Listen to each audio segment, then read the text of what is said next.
Hi, this is Nicole Lee with Health, Beauty, and More. And today I'd like to talk a little bit about allergies and what you can do that's natural to help alleviate some of the symptoms of allergies. And I'm doing this during a time when the pollen is pretty high in a lot of areas. This is that season. So if you're one of the allergy sufferers, then maybe this information will help you, at least help you to feel better. This is not known as a cure, any of these things, and I would always, check with my doctor because they need to know what herbs you're on, and just as far as medication, contraindications, and all that. And even though they may help the majority of people, there are some people that have allergies to herbs. So I just wanted to preface that so that you know before you just jump into something. To start off with, I'll talk about the first one briefly, and it's called stinging nettles. Don't let the word stinging upset you or in any way, because it doesn't sting. I don't know where that came from, but what happens is the carotene and the vitamin K and quercetin is what also, which is within the stinging nettle, is responsible for inhibiting the inflammation, the histamines, which are the ones that cause the problems and cause the reactions of allergy. Allergies in general are usually to some protein. You can be tested by an allergist to find out what that is, and if you want to go to that expense and trouble, you can do that, and they'll probably give you a prescription medication. But if you want to try natural, that might be one to look at. And do your research on each of these and find out what would best suit your budget and your lifestyle. Now, stinging nettle also can come in a tea form, so if you wanted something in a tea form, that is one that does come in the form of drinking tea. Another one that we've all heard of is licorice. When I say licorice, I mean real licorice, black licorice, not the red vines that people think of as licorice. Licorice in itself has been shown to be anti-tumor properties it has, so that's good if someone has tendencies or has tumors. Supposedly the licorice might help keep the person from getting more of them. It also has an antimicrobial effect. So I believe, if I'm not incorrect on this, that means sort of like an antifungal effect. Anti-inflammatory. It also enhances something that we have in our bodies called cortisol, and what it does is it helps level those out in our bodies. A real common item that we can cook with that is also very good for people with allergies is raw garlic.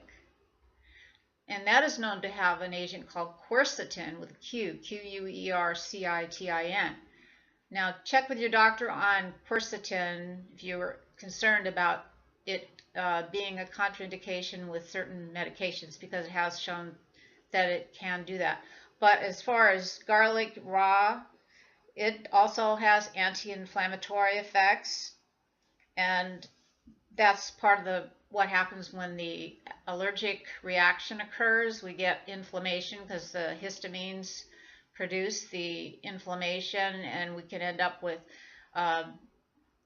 nasal problems like watery nose, rhinitis, watery eyes, itching. We could end up with hives, whatever it is that our body is doing. It's trying to tell you that it doesn't like that protein. So that's something to think about. And then an item called Bromelain, which is actually derived from the stems of pineapples. Bromelain, actually, rather than looking at it as an herb, I would say it's more like a plant-based natural enzyme. It also is great for allergy. like nasal swelling. It's great for helping with the mucus, and it makes it so much easier to breathe, so the airways are open and pass through more easily. And then the next item I want to say something about is called Butterbur, Butterbur, and it contains something called leukotriene. Leukotriene inhibitor is what it has in there, which also aids in airflow through the passageways of our body. And here's one that people have heard about called Ginkgo Biloba. It has been pretty well known to affect the cardiovascular system in our body, but also has positive effects for people with allergies. Asthma is one of the conditions that Ginkgo Biloba has been shown to help reduce the inflammation that creates that problem with breathing. It's packed with 7 antihistamines, so it's a pretty potent item that Ginkgo Biloba is. Helps us to eliminate free radicals. Those are not the good things. You don't want those in your body. Free radicals, if it helps to eliminate free radicals, that is a healthy sign. And it also allows more oxygen entry into your lungs. And there's one more I want to add to the list, and it's called Reishi Mushrooms.